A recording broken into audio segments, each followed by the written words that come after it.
Hello there, welcome to another video of how to use CivCRM. And in this video, I'm going to take you through the steps of how to find the link for your event. So when you create an event within CivCRM, the next step is that you'll want to share that link with others. And so you can easily find your link right inside of your event. So I'll show you how to do that. So make sure you're logged into your CivCRM screen, and you're going to go over to the Events menu, and you're going to come down to Manage Events.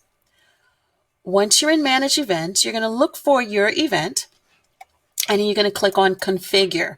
And the setting area that we're going to go to is the Info and Settings link. So let's click on that.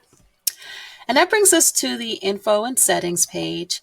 And on that page, down towards the bottom, you'll see this little section. It says, when this event is active, create links to the event information page by copying and pasting the following link.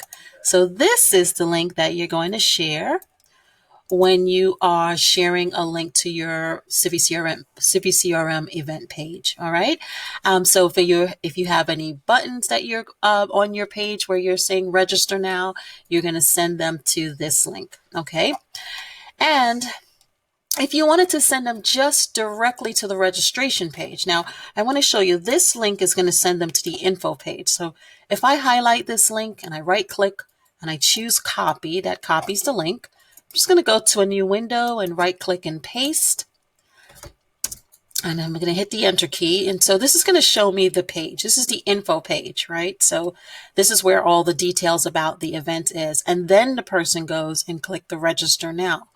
So the register now, if I click that button, that'll give me the link to the register now page. So if you want to link just to the register now page, you can first go to the info page and then click the register now page button. And then here in your URL of your browser, you can copy that link, and that's the link you can share. Okay, so this link is this takes them directly to the registration page, but the link that it shows you here in CivCRM is the link that takes you to the info page. So whichever page you want to share to, these are the two links that you would use to share your event.